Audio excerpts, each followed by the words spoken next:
절. 문법 요소 다시 배워보는 시간 갖도록 하겠습니다.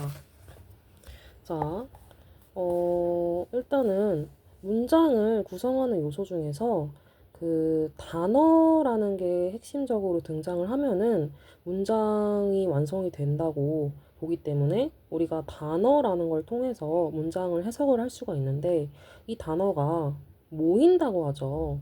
모인다고 하는 거는 어떤 특정한 그 역할을 할 수 있게끔 이렇게 구성이 되어서 함께 나란히 붙어 있는다는 걸 의미하는 거거든요.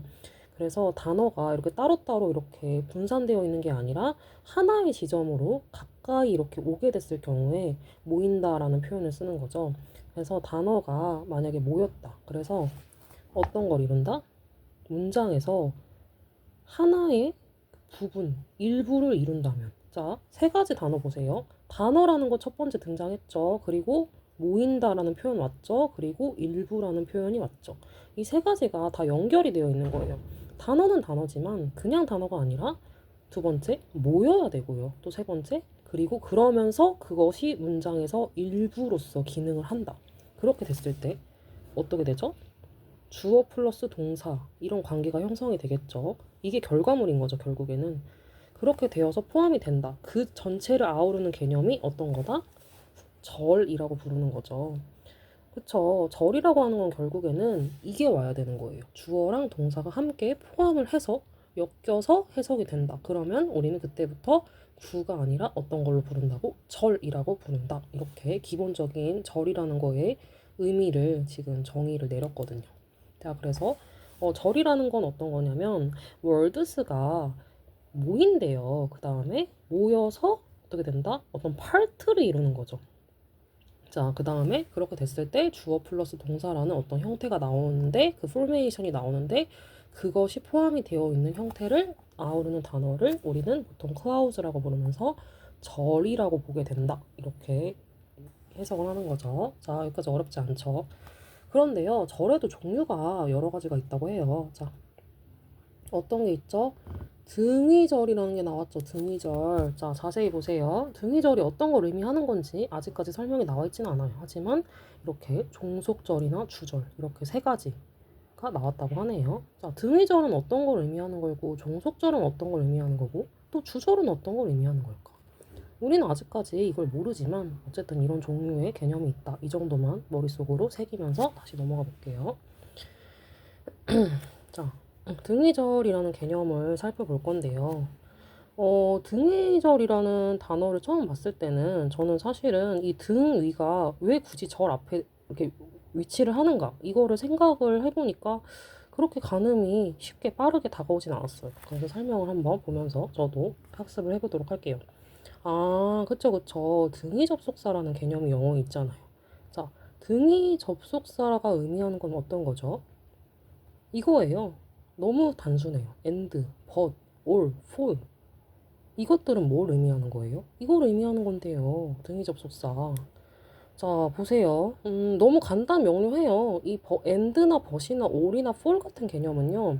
그냥 등위 접속사라고 부르는 거예요. 이거를 뭐 따로 설명이 필요한 게 아니라 우리가 영어에서 아니 수학에서도 뭐 알파랑 그런 베타라는 그런 공식 기호를 쓰듯이 영어에서도 그냥 정해져 있는 거예요. 이런 걸 쓰고자 하는 게. 등위 접속사라고. 그래서 그리고 뭐 but 그러나 A 그러나 B 할 때 그 벼시죠. 그리고 A 또는 B 할 때 all이죠. 그리고 for 등으로 연결이 되는 그런 절을 일컫는 단어. 그리고 그거를 등절이라고 부른다. 여기까지. 자, 예문을 한번 볼게요. 일단 and라는 단어가 여기 등장을 했죠. and. 그런데 문장에서요. 자세히 보면요. and나 all의 위치가 어디쯤에 와요? 앞부분에 오는 게 아니라 뒷부분에 오지 않고 중간쯤에 오죠. 이 미들 구간에 온단 말이죠. 이것도 마찬가지로 미들 구간에 왔고요. 왜 이런 게 생겨나는 거냐면 이런 것들은 애초에 A랑 B라는 어떤 따로따로 문장이 있는 것을 연결해주는 역할을 하는 거거든요. 연결이라고 하는 거는 중간다리를 말하는 거잖아요. 중간다리. 그런데 중간 다리가 있으려면 그 앞에 그 양극단에 어떤 문장이 와야 되고 그리고 그 사이에 중간 다리가 필요한 거니까 여기서도 마찬가지로 이 and라는 거는 결국에는 A와 B라는 문장을 사이에 들어가는 게 가장 형태적으로 알맞기 때문에 그런 거죠. 해석을 해보면 넌 학생이야. 그리고 나는 어떤 거야? 선생이야.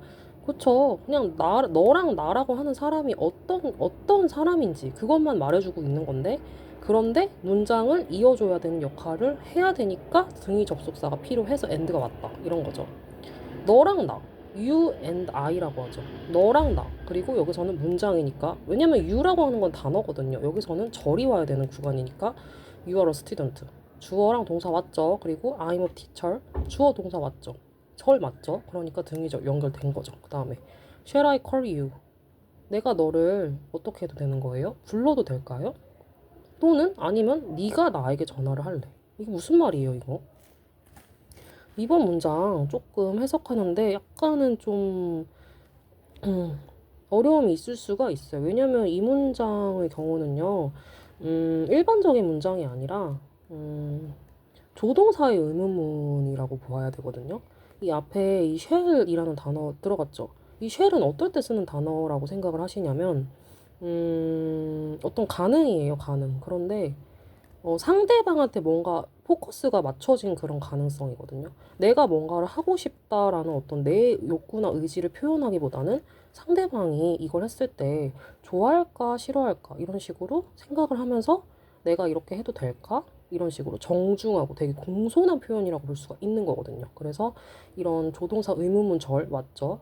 아니면은 네가 나한테 전화를 좀 해줄 수가 있을까? 이런 식으로 말을 하거나 아니면은 네가 아니면 네가 나에게 call me 전화를 해줄래? 이런 거거든요. 그쵸. 그러니까 선택지가 있는데 두 개 다 되게 상대방한테 포커스가 있는 거예요. 내가 뭔가 하고자 하는 게 아니라 네가 나한테 해줄래? 아니면 네가 나한테 걸래? 내가 걸어도 될까? 네가 나한테 걸래? 이런 식으로 상대방한테 이런 두 가지의 선택지를 제안을 해주면서 되게 공손하게 뭐 해도 될까? 이런 식으로 물어보고 있는 거죠. A랑 B랑 이 1번, 2번 예문은 이 등의 절로 연결이 되어 있고 접속사가 들어갔지만 해석하는 거에도 차이가 있고 이렇게 문장에서 의미하는 그 상대방한테 전달하고자 하는 그 의미 자체가 굉장히 다른 문장이거든요. 이 위의 문장을 보면은 되게 딱딱 맞아떨어지잖아요. 너는 학생이고 나는 선생이야. 이거 어때요? 태도가? 태도만을 보고 보면은 되게 좀 단호하다라는 표현이 들거든요. 딱 뭔가 정리가 되어 있잖아요. 정리가 된 문장. 정리된 예문이라고 해석을 해야 한다면 두 번째 같은 경우는 단호하지만은 않죠. 되게 뭔가 여유가 있고요. 그 상대방의 어떤 의사에 대한 어떤 의사를 정중히, 정중히 물어본다. 이런 느낌이 나거든요. shall이라는 조동사는 내가 뭐뭐 해도 될까? 이런 거잖아요. Shall I call you? 이렇게 말하면 내가 전화를 해도 될까? 뭐뭐 해도 될까? 이런 식으로 물어보는 표현이니까 앞에 문장이랑 이 밑에 문장은 살짝 뉘앙스가 다른 거죠. A는 B이다. 너는 이거고 나는 이거야. 정리가 됐죠. 하지만 이거는 뭐뭐 해도 될까? 이런 식으로 되게 뭔가 여유를 갖고서 이렇게 정중한 표현을 물어보는 거죠. 자, 그 다음에 등위절 설명을 하는데 8분가량이 소요가 됐는데 이 절이라고 하는 걸 이해하기 위해서는 이 절이라는 게 쓰이는 문장 요소를 그 해석을 하면서 그거를 또 암기를 하는 게 중요하기 때문에 이 정도 예문은 사실 암기를 하면 좋을 것 같아요. 그리고 명사절이라는 거 볼게요. 조금 더 설명이 더 나와 있죠. 명사절에는요, 뭐가 있대요? 접속사가 있대요. 그쵸? 접속사가 있고요. 의문사도 있고요. 관계대명사 맛이 이끄는 절이 있고 또 문장에서 주어랑 목적어, 보어의 역할 등도 수행을 할 수가 있다. 이런 말이 나오거든요. 자, 명사절이라는 거 지금 보면은 핵심적인 게 어떤 거냐면 이런 것들이 뭐 등장을 한다 뭐 이런 건 중요하지가 않아요. 근데 여기 보면은 문장에서 뭐 어떤 거를 역할한대요? 주어랑 목적어랑 보어. 와, 이 주어, 목적어, 보어라는 개념은요, 솔직히 영어를 배울 때 이 세 가지가 솔직히 말하면은, 거의 넘버 5, 그러니까 탑 5에 등장을 하는 정말 굉장히 그게 이렇게 밸런스가 얘네들한테 되게 포커스가 맞춰져 있는 경우들이 많거든요. 그러니까 얘네는 어떤 굉장히 그 영어라는 카테고리를 접할 때 이 주어랑 목적어, 보어 이 세 가지가 없으면은 그걸 논할 수가 없다. 이런 거예요. 그러니까 어느 문장을 가도 어느 집단에 가도 어느 모의고사든 뭐 영어 문법이든 토익이든 이 주어, 목적어, 보어 얘네 세 명은 항상 따라다녀요. 그러니까 이 주어라는 거, 목적어라는 거, 보어라는 거 이렇게 중요한 단어, 이렇게 중요한 문장 개념이 그냥 이거 하나 설명을 할 때도 뭐 명사절이라는 걸 설명을 할 때도 주어, 목적, 보어가 이렇게 등장을 해야지만 형성이 된다. 이 정도의 중요성이라는 거죠. 문장에서 주어, 목적어, 보어의 역할을 하기 때문에 그쵸. 역할이 가능하다. 이것만 봐도 이게 왜 중요하냐면요. 이런 역할을 수행할 수 있는 게 얼마가 없거든요. 그러니까 아무리 단어들이 문장이 모여서 뭔가 이렇게 막 난잡하게 뭔가를 해도 그것들이 어떤 단위, 문장 단위, 즉 주어나 목적어 역할의 그 품사를 가능하게 만든다면 그것들을 만든다면 그것도 또 따로 분류해서 어떤 개념을 정의를 해주는 게 맞아요. 그렇기 때문에 이게 명사절이라는 개념도 나온 거고요. 그렇기 때문에. 그쵸? 절이라는 거 어느 정도 감이 왔죠? 무조건 주어, 목적어, 보어 역할 가능해야 돼요. 역할을 해야 되는 거예요. 역할. 그쵸? 우리가 가사 분담할 때 가사 도우미 쓰잖아요. 왜? 내가 집안일을 하는 역할을 내가 못하면 다른 사람이 대신 해줘야 될 거 아니야. 그 사람한테 내 역할을 맡은 역할을 위임한 거잖아요. 마찬가지예요. 역할을 해야만 가능한 거예요. 그렇기 때문에 역할을 가능하면서 그러면서 어떤 형태가 있는지도 나와 있는 거고 접속사라든지 의문사라든지 관계대명사 와 등이 이끄는 절 그런 거예요. 가능한데 그 문장을 자세히 살펴보면은 이런 접속사, 의문사, 관계대명사로 연결이 되어 있을 확률이 높다 이런 거죠. 명사절이라는 게 의미하는 거는 그쵸. 문장을 좀 더 심도 있게 조금 파고들어야지 이해를 가능한 개념이에요. 이런 것들 의문사, 관계대명사. 자, 3번, 4번, 5번 세 가지 예문 나와 있죠. 한번 볼게요. 지금 보면은 어떤 단어가 눈에 잘 들어오세요? 이런 밑에 어떤 부연 설명을 보는 것도 중요하긴 하지만 이 앞에 있는 거 보실래요, 한번? 자, 어떤 게 등장을 했어요, 보면은? 와시라는 게 나왔죠. 근데 여기서 이 와시라는 거는요, 의문사로 해석을 한다기보다는 그 뭐뭐 하는 것 이렇게 해석을 하는 거거든요. 뭐뭐 하는 것. 그러니까 우리가 보통 what이라는 걸 뜻하는 단어가 뭐 what do you want? What are you doing? 뭐 what's the matter? 자, 이 세 가지 예문 제가 방금 말했는데 what are you doing? What's the matter? 이런 표현들을 쓰지만 그거 표현들은 사실은 그냥 무엇이라고 해석을 하는 거거든요. 무엇. 하지만 여기서 쓰이는 what은 그게 아니에요. 무엇이 아니라 뭐뭐 하는 것 이렇게 딱 끊어지거든요. 그쵸? 명사라는 거. 근데 끊어지지 않아요. 명사가 뭐뭐 합니까? 뭐뭐 해도 된다. 이렇게 문장이 끝나지 않잖아요. 명사라는 거는 항상 뭔가 정해진 사물 개념이에요. 객관화가 되어 있다는 거죠. 객관화가 되어 있잖아요. What I like most. 뭐뭐 하는 것 끊어지죠? 객관화되죠. 명사죠. 명사인 거죠. 명사. 주어는 명사가 맞아요. 그러니까 주어 자리에 명사가 오는데 그 명사 자리에는 what이라고 하는 의문 관계대명사 what이 들어가서 뭐뭐 하는 것이라는 역할을 하는 거고 그래서 우리가 그거를 명사절이라고 보는 거고 그러면서도 어떤 거 역할을 한다고? 종속절이라는 거죠. 그래서 종속절이라는 것까지는 지금 아직 처음에 나온 개념이긴 한데 여기 앞에 다시 보세요. 등위절은 뭔지 아는데 이 종속절 주절이라는 개념이 또 추가적으로 등장을 하거든요. 그래서 살짝 난이도가 있을 수가 있어요. 왜냐하면 종속이라는 말이 그 영어에서만 거의 사용을 하는 개념이니까 종속이라고 되면 약간 좀 무슨 말인가 하고 긴가민가 할 수 있지만 한번 보실까요? 종속절에 종류가 나와 있잖아요. 종속절은 하나만을 일컫는 단어가 아니라는 거죠. 명사절이나 형용사절, 부사절 이 모든 것들이 의미하는 게 바로 종속절이거든요. 자, 다시 볼게요. 종속절이 의미하는 게 어떤 거라고요? 세 가지? 명사절도 될 수 있고 형용사절도 될 수 있고요. 부사절도 될 수 있어요. 자, 이 3파트 나왔죠. 제가 영어를 배울 때 제일 중요하다고 생각하는 부분이 바로 이 그 명형부, 부형명, 뭐 형부명 이렇게 말해도 되지만 형부명이 제일 괜찮겠다. 형부명이 영어 배울 때 탑이라고 했잖아요. 그쵸? 이 세 가지가 다 나왔거든요. 형용사절, 명사절, 부사절. 얼마나 중요하다는 거겠어요. 굉장히 중요한 개념이에요. 자, 그 등위절 다음에 종속절 다음에 주절이 나오는데 그 종속절 중에서도 다시 또 플러스가 돼서 명사절을 나누고 형용사절 나누고 부사절을 나눈다 이런 식으로. 자, 그래서 다시 돌아갈게요. 종속절에는 주어 역할을 하는 명사절이라는 개념이 등장을 하면서 내가 가장 좋아하는 거는요. 자, 가장이라는 거 비교급이죠. 최상급이죠, 최상급. 어떤 거래요? 새로운 거를 배우는 겁니다. 저 이 문장 사실 굉장히 마음에 들어요. 그렇죠. 사람한테 뭔가를 무지해서 무지라는 거, 모르는 상태잖아요, 무지라는 거는. 그런데 자기가 뭔가 이성적으로 사고하고 판단을 해서 안다라는 개념으로 바뀐다는 거. 자, 아는 상태가 됐어요. 내가 아무것도 모르고 있었는데 어떤 개념을 내가 스스로 뭔가 어떤 추론을 하는 그런 이성이라는 게 같겠죠. 인간의 이성으로 리즌을 해서 이제 알게 됐잖아요. 그럼 내가 어떤 감정이 들까요? 내가 느끼는 감정은 어떨까요? 기쁨이겠죠? 기쁨. 또 뭔가 좀 희락 같은 게 느껴지지 않을까요? 평안함? 그리고 뭔가 되게 뭔가 어떤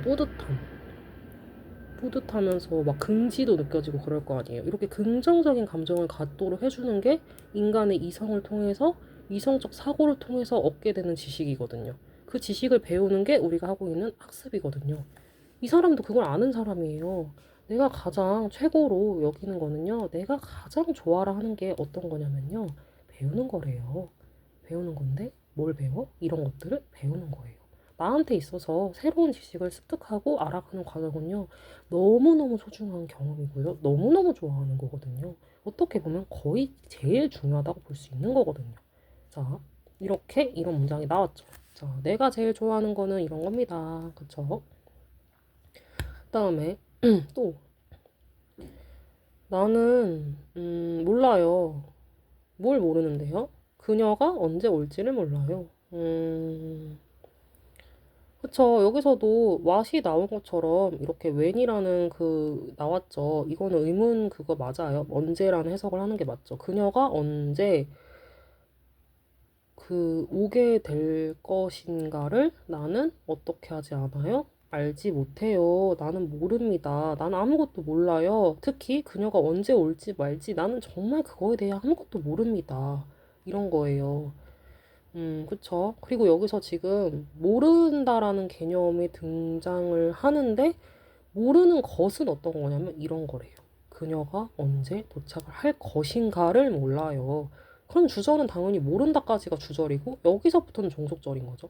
종속절, 목적어의 역할을 하는 명사절을 전체를 아울러야 되니까 when부터 come 이 네 가지 그 의미 단위는 다 명사절에 해당을 하는 거고 종속절인 거고 왜? 목적어 역할을 하니까 그런 거예요. 이건 주절이 맞죠. 그리고 주절, 더 트러블 이즈가 주절이죠. 주절 다음에 뭐가 왔어요? 이끄는 거 맞죠? 관계대명사 맞죠? 그리고 우리는 short of money 보세요. 자, 돈이라는 거는 양이잖아요. 어마운트거든요. 어마운트. 근데 이 어마운트라는 거는 항상 양이 똑같을 수가 없거든요. 어느 날에는 양이 적을 수도 있고요. 어느 날에는 턱없이 부족할 수도 있어요. 어느 날에는 너무 넘쳐요. 어? 너무 넘쳐날 수도 있는 거예요. 그쵸? 사람이 살아가는데 뭔가 음식도 필요할 거고, 뭐 돈도 필요할 거고, 뭔가 이렇게 양으로, 그 수량으로 확인할 수 있는 것들이 있어요. 그런데,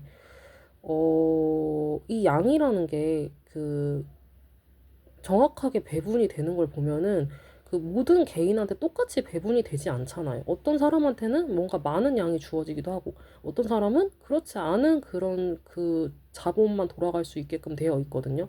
이거를 이제 어떤 그 상대적 불평등의 심화라고 보는데, 이거는 사회의 문제이기 때문에 심도 있게 말할 수는 없지만, 사회 상대적인 불평등이라는 거는 사실은, 사회 전체적인 구조를 개선하지 않으면 이거를 없애기가 사실 힘들다고 보는 입장이라서, 그, 만약에 어떤 사회가 형성이 되어 있는 인간이 살아가고 있는 그런 사회 전체적인 것들이 불평등이라는 구조를 낳는 구조가 만약에 맞다. 이렇게 가정을 했다고 해봐요. 그랬을 때 그 구조를 사람들이 이게 정말 베스트입니다. 내가 제일 모스트 좋아하는 겁니다. 라고 말할 수 있다면 그 사람들은 어떻게 보면 이런 불평등이나 차별이라는 것들을 외면하고 있기 때문에 자기가 그 위치에 가 있어도 그 다른 사람들이 겪는 어려움마저도 외면하고 있기 때문에 이런 생각을 갖게 된다고 저는 생각을 하거든요.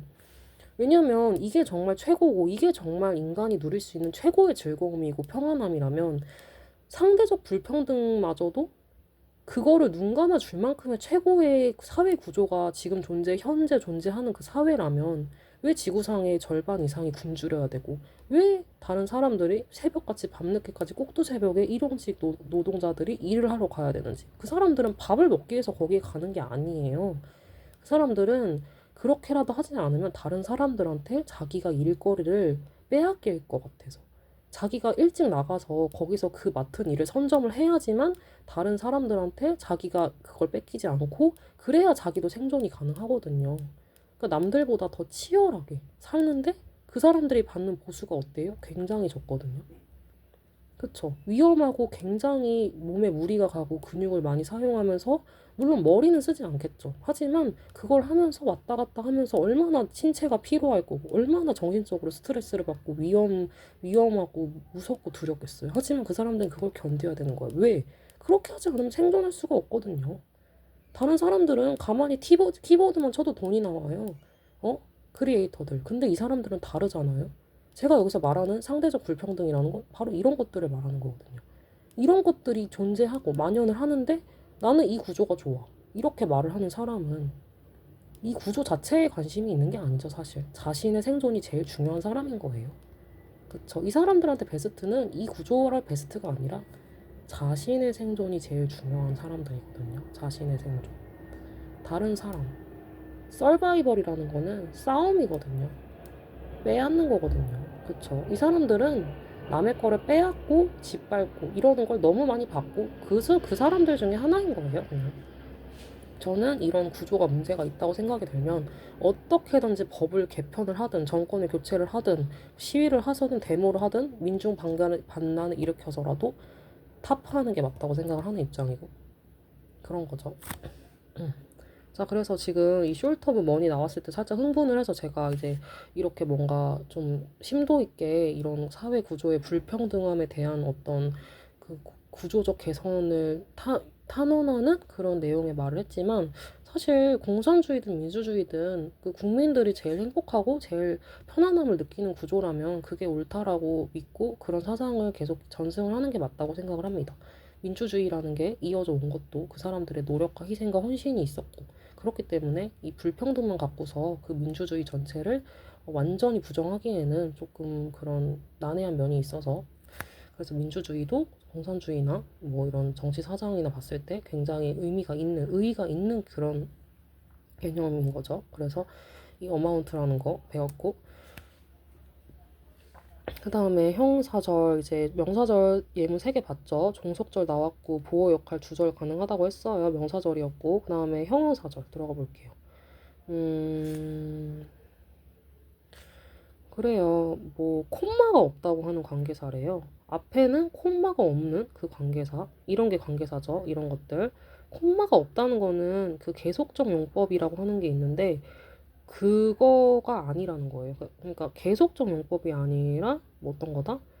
이렇게 콤마 없이 나오는 것들을 이제 계속적 용법이라고 보지 않기 때문에 그래서 콤마가 없는 관계사가 이끄는 절입니다라고 그렇게 말을 하는 거고 그리고 그 앞에는 어떤 게 수식을 한다고 선행사라는 것들이 수식을 하고 있다 이런 말이래요. 볼게요. 자, 딕셔너리가 책이죠, 책. 근데 책인데 어떤 책이에요? 위치, 그 수식하는 구조 나왔고요. 어떤 걸 줘요? 너에게 이런 걸 준대요. 자, 구조 어렵지 않아요. 앞에 지금 딕셔너리 다음에 보어 자리에 명사 하나 나왔고 그 다음에 위치라는 관계대명사 콤마 없죠. 그리고 관계대명사 뒤에 바로 주어 없으니까 이거 주격 관계대명사 맞죠? 관계대명사 하면서 수요 동사죠. 3형식, 4형식이죠. 뭐뭐에게 뭐뭐를 주다. 너에게 당신들한테 어떤 단어의 의미를 제공을 주는 책입니다. 그런 거죠. 자, 사전에 정의라는 걸 말하기 위한 게 아니라 이런 식으로 형용사 절이라는 게 쓰인다라는 걸 설명해주는 예문이거든요. 주절이라는 게 나왔다는 것 자체가 지금 보시면은 이 관계대명사가 들어간 거는요. 선행사 자리에 그 명사가 나왔고 그 명사를 그 관계대명사 절이 이끌어줘야 되거든요. 그래서 여기에 종속절이 추가적으로 나온 거잖아요. 그래서 명사를 수식을 해주는 역할을 하고 있다. 그렇게 이해를 하면 되는 거죠. 당신들, 너에게, 당신들에게, 뭐, 너가 아니라 이제 뭐, 많은 사람을 일컫는 단어일 수도 있는 거고. 그래서 이렇게 준다. 이런 거죠. 나한테 말해줄래요? 어떤 걸 말해줘요? 왜? The reason why. 같이 연결되는 거죠. 너가 왜 늦었는지를 말해줄래요? 그런 거죠. 형용사절이죠. 여기서는 둘 다 형용사절 맞고 이것도 종속되어 있으니까 종속절인 거죠. 그 다음에 주절이 맞죠. Can you tell me the reason까지가 주절인 거죠. 그리고 why부터는 종속절인 거죠. 왜 네가 늦었는지를 설명해 주세요. 이런 거죠. 관계사가 이끈다라는 공통점이 있다는 거 아시겠죠? of 다음에 which라는 관계사가 나왔고 그리고 the reason 다음에 why라는 종속 관계대명사가 나왔죠. 자, 그 다음에 네 번째 부사절이에요. 이제 부사절까지만 하면은 이 절에 대한 개념이 어느 정도 맞히게 되는데 자, 한번 볼게요. 부사절은 어떤 거래요? 시간이나 원인이나 조건이나 양보 혹은 목적이나 어떤 거? 결과의 의미로 쓰인대요. 시간이라고 하는 거는 뭐 굉장히 좀 정해져 있는 거죠. 그리고 원인이라는 것도 어떤 유발하는 원인이 있으니까 그 원인이라는 걸 설명을 하는데 무조건 부사적인 요인이 들어가 있는 거고. 그리고 조건이래요, 조건. 조건이라고 하는 말은 누구나 다 들으면 아시겠고, 양보라는 거. 양보, 영어에서 말하는 양보는 우리가 흔히 생각하는 그런 노역자석을 양보하고 이런 개념은 아니에요. 그 다음에 목적이라고 하는 것도 있고, 그리고 결과라는 것도 있고요. 이런 것들을 이제 말할 때는요, 대부분 뭐 어떤 걸 쓴다는 거죠? 부사절이라는 개념이 반드시 등장을 한다 이런 말인 것 같아요. 다음에 문장에서 부사의 역할을 한다. 나는요 어떤 그 되게 크나큰 꿈을 갖고 있는 사람이에요. 나는 가지고 있는데 어떤 걸 가지고 있냐면요. 내가 어떤 거가 아니네요. 목적어가 아니네요. When I was young. 그쵸. 시간적으로 봤을 때 우리가 지금 현재가 있고 미래가 있고 과거라는 그 시간 개념들이 있잖아요, 항상. 나는 지금 현재를 살고 있어요. 프레젠트를 살고 있지만 10분 뒤에 나는요, 그때의 내가 아니죠. 이미 과거가 됐죠. 이미 과거가 됐고 또 그 이전엔 또 과거에 내가 있었다는 거잖아요. 증명을 하는 거예요. 현재의 내가 있다는 거는 과거에 나도 있다는 거고 미래가 지금 도달했다는 거는 또 이 현재를 과거로 만들어서 이 현재가 또 미래가 되었다라는 걸 의미하는 거기 때문에 이 시간이라고 하는 거는 영어나 이런 사람이 말할 때 내가 과거에 이랬고 미래에는 이럴 거고 지금은 이렇다 이런 것들을 설명하고자 할 때 이 시간 개념이 필요한 거잖아요. 근데 여기서는 이 내가 어릴 때라는 시간이 나왔잖아요. 그러니까 과거인 거죠. 내가 어렸을 때요. 나는요 굉장히 이런 사람이었어요. 그런 거죠. 부사절이 맞죠. 왜? 시간을 나타내고 있는 절이니까. 그래서 문장에서 부사의 역할을 하고 있기 때문에 When I was young이라는 예문만 보고서는 이거는 형용사나 명사절이 아니라 문장에서 종속절 시간을 나타내는 종속절로 쓰였기 때문에 이걸로 보는 거다. 이런 개념이 완성이 됐죠. 그다음에 나는요 지금 어때요? 시간적으로 늦게 도착을 했는데요. 왜? 내 차가 이렇게 되었기 때문입니다. 자, 원인이 나왔죠. because라는 거는 그 원인을 나타내는 그거거든요. 접속사거든요. 그렇기 때문에 내가 차가 고장이 났기 때문에 그래서 내가 어떻게 됐다? 늦었다. 그런 거죠. 만약 네가 성공을 하기 원한다면요. 어떻게 하래요? 열심히 일해요. 그 다음에 어떻게 하래요? 열심히 플레이 하래요. 자, 어떻게 해석을 할까요? 만약에 당신이 그 삶에서요, 이런 걸 하고 싶어요. 뭔가 성공적으로 뭔가를 이뤄내고 싶다면요. 열심히, 부사죠, hard. 열심히 일도 하고요. 그러면서도 열심히 놀래요. 근데 이것들 사실은 굉장히 플레이라고 하는 거는 좀 생각이 없이 이렇게 막 흔들어 제끼고 이렇게 놀아야 되는데 열심히 일을 하는 사람이 또 이렇게 생각 없이 놀기도 어떻게 보면은 좀 쉬운 일이 아니라고 생각을 해서 약간은 좀 어려운 일이거든요. 그러니까 내가 막 클럽 가가지고 열심히 막 이렇게 막 춤추면서 놀고 싶어. 근데 동시에 나는 내일 바로 출근을 해서 엄청나게 열심히 일해야 된다. 이렇게 생각을 하면은 나는 제대로 못 놀 것 같아요. 솔직하게 말하면. 그 일을 정말 즐기지 않는 이상, 그 일이 정말 내가 원해서 하는 일이 아닌 이상은 내가 아무리 자유를 줘서 시간을 또 들여서 어딘가를 갔다고 해도 뭔가 그 시간이 그렇게 즐겁지만 않을 것 같다는 생각이 들거든요. 물론 일에 엄청 치여서 거기에 가는 게 그 순간이 너무 막 소중해서 노는 거면 모르겠는데 저는 아직까지 그런 경험이 없기 때문에 이 마지막 문장은 저한테는 해당이 안 되는 말인 것 같아요. 그래서 너는 네가 만약에 인생에서 성공적으로 뭔가를 이뤄내고 싶다면 항상 노는 것도, 일하는 것도 이렇게 하라. 이런 예문이 긍정적인 뭔가 방향으로 지침을 주는 역할을 하는 그런 예문이 등장을 했죠. 자, 지금까지 이 절이라는 거에 대한 설명을 보고서 계속 이렇게 문장 단위로 어떤 식으로 해석이 되는 게 이런 절을 의미하는 건지, 뭐 위치가 들어가고 y가 들어간 절한테는 이 주절과 종속절의 관계가 형성이 됐다. 여기까지. 그리고 이 위치나 y가 의미하는 바는 문장에서 형용사절, 즉 종속절이면서 명사를 수식해주는 개념이기 때문에 이걸 형용사로 보는 거고, 세 번째는 그게 아니라 수식을 해주는 개념이 아니라 부사의 역할을 한다는 거는 되게 문장 단위로 보는 게 아니라 이런 식으로 뭔가 플러스 되는 개념인 거죠. 내가 어릴 때 내 차가 고장났다. 그리고 뭐뭐 하고 싶거든? 뭐뭐 하라. 이런 거 조건인 거고 시간인 거고 이것도 원인인 거죠. 그런 거기 때문에 문장에서 부사절이라는 역할을 쓰이는 거는 정해져 있는데 그것들이 주로 의미하는 바는 이런 것들입니다. 이렇게 시간을 나타내거나 뭐 원인을 나타내거나 아니면 이런 식으로 뭔가 목적이나 결과를 나타내거나 이런 부사적인 상황이 반드시 필요한 상황을 말하는 예문일 때 이렇게 부사절이 온 거라는 거죠. 한마디로. 좀 추가적인 개념인 거죠. 부사의 역할을 한다는 거는. 형용사절은 무조건 필요한 거죠. 왜냐면 수식해야 되니까. 이 북이라는 명사를 형용사구가 와서 수식을 하고 길어졌잖아요. 그러니까 절로 보는 거죠. 형용사 절로 보는 거죠. 그리고 tell me 다음에 the reason 선행사 왔고 그 다음에 why you are so late라는 문장 왔기 때문에 또 수식해주는 거 맞죠. 그리고 명사절. 명사절을 이끄는 건 접속사예요. 명사절을 이끄는 접속사에는 이런 것들이 있는 거고 여기서도 이런 것들이 있는 거고 이런 것들이 있는 거다. 이런 식으로 해석을 할 수 있는 거죠. 등위절은 이런 예문을 말하는 거고요. 자, 그리고 지금까지 제가 배웠던 이 예문들 다 기억하시죠? 저는 이 세 가지, 이 3번 예문 되게 마음에 든다고 했잖아요. 그리고 10번도 나한테는 해당이 안 되지만 좋은 말이라고 생각을 하고, 뭐 그런 거. 그리고 뭐뭐를 드릴까요? 이런 거 되게 공손한 표현이라고 했죠. Shall I call you? 이런 단어들. 그쵸. 돈이 부족하다. 돈이 부족하다는 거는 단순히 돈의 부족은 아니죠. 개인의 어떤 개인의 삶을 좌지우지할 수 있는 그 권력이 될 수도 있는 게 돈이라는 거잖아요. 자본주의 시장에서.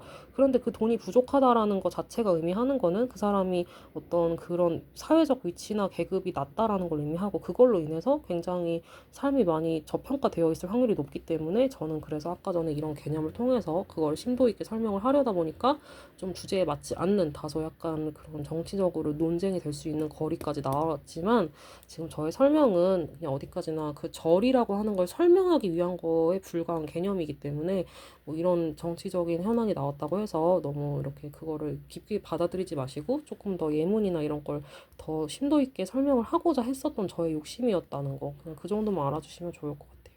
네, 그러면 오늘 지금 그 절이라는 걸 통해서 우리가 설명을 하고자 했던 개념들이 다 나와 있는데 저는 사실 등위절이나 명사절 자체는 그렇게 많이 쓰이는 경우를 본 적은 없어요. 하지만 이 형용사절, 부사절 같은 경우는 좀 퍼센테이지가 높다고 생각을 하기 때문에 여러분이 만약 절을 공부를 하게 된다면 이 두 가지 1번, 2번은 그냥 개념적으로 이해를 하되 3번, 4번은 조금 더 예문을 통해서 약간 저 심도 있게 알아보는 그런 과정, 프랙티스도 필요할 것 같다. 이런 식으로 생각을 하고 다음에 오늘 34분짜리 영상을 올렸고요. 다음 시간에 다시 천일문 교재를 갖고서 이런 문법 개념들을 좀 더 설명해 보도록 하겠습니다.